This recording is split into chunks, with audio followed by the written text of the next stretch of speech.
The meeting was scheduled for 1:30. By 1:00, we were looking for the best place to stand. I was delighted to see Lenny again. She's one of the main photographers, but we won't be able to see her film until after the elections. However, she said I should stand with her.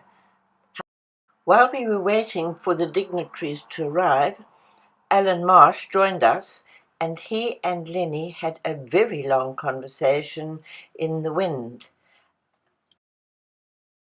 As he was about to walk away, I introduced myself and we had a short chat.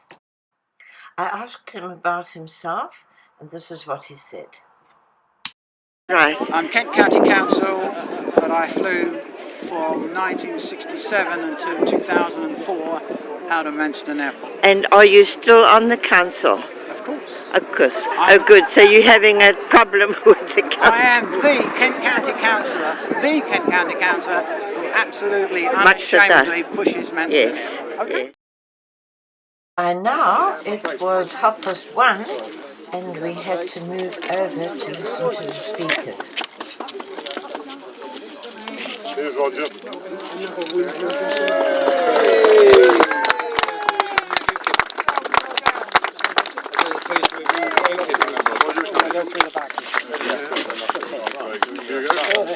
Well, ladies and gentlemen, here we are again, my favourite place in this constituency, just to prove to you again that it is going to be the Conservative-led government and a Conservative-led local authority, with hopefully myself and Roger Gale fighting continuously to make sure that this place becomes what it always was and always should be, a working airport. So today, as you know, John Hayes has been down here. He's been down here so many times, I think we're thinking about getting him a tent. But now we've got a Cabinet Secretary, Patrick McLoughlin, responsible for transport, that will be announcing today our 5-point plan to get this place open again. And it's a very positive plan. And I will say again, it will be us working together as a team. Let's put politics aside for 1 minute. It will be a team working together that will get this place up and running. And I don't speak of this place just in the abstract as some sort of political football. As you well know, I tried to launch a low-cost airline out of here some 14 years ago.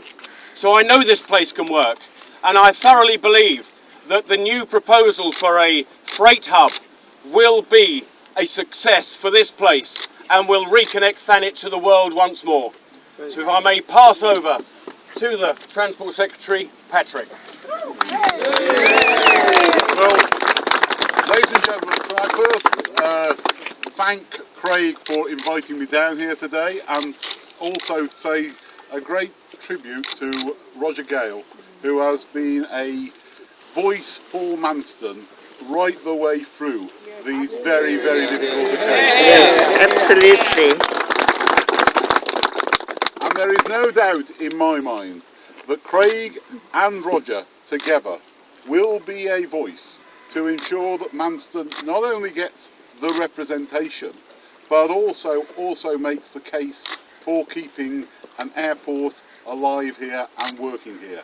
We're seeing the importance of freight, we're seeing the importance of travel right across the country, we're seeing the importance of infrastructure, and infrastructure is incredibly important indeed. So, you know, we are looking at the whole issue. We've commissioned some consultants to look at what's happening as far as the council's concerned, and I'm going to let Roger say in a few minutes more in a few moments exactly what's happening on that. But I just wanted to come down today to give you my assurance that we will do all we can to back the campaign and to see Manston being operated again as an airport, and we will take the measures that are necessary to do that.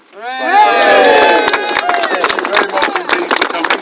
Roger, I want you to now encapsulate a bit of the campaign and talk about the plan that we're launching with Craig. Okay? Well, first of all, can I thank the Chief for coming down. I say the Chief because as far as I'm concerned, he was our Chief Whip, and for me he always will be. But the Secretary of State for Transport for coming down.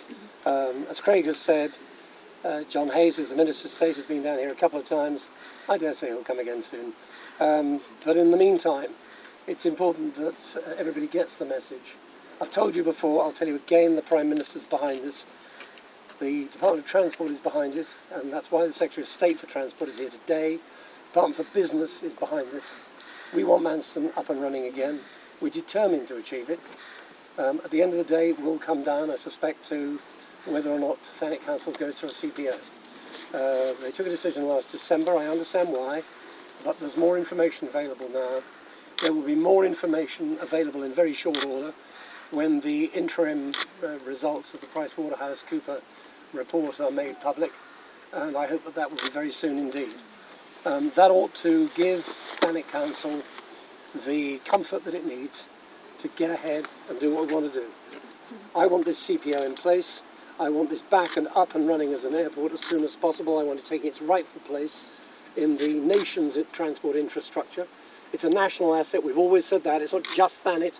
Of course, Thanet's important, but it's a national importance as well. It's a Kent importance, and it's a Thanet importance.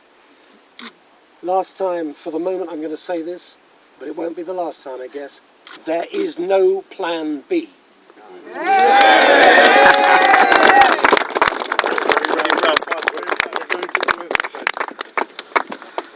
And today is something I'm happy to sign this. We've got a terrible signature.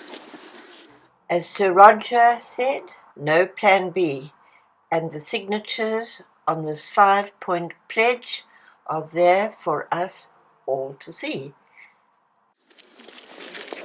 Well done. Thank you very much.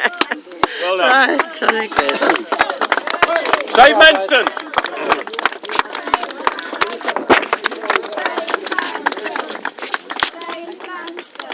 Okay. The meeting over, it was time to go home, but not before asking this group if they were from River Oak. They were not, but it was great to see them sporting the American flag. Right on cue, as we were all leaving, a stagecoach bus drove right past the terminal. What better omen for a successful CPO? With jets flying overhead once again,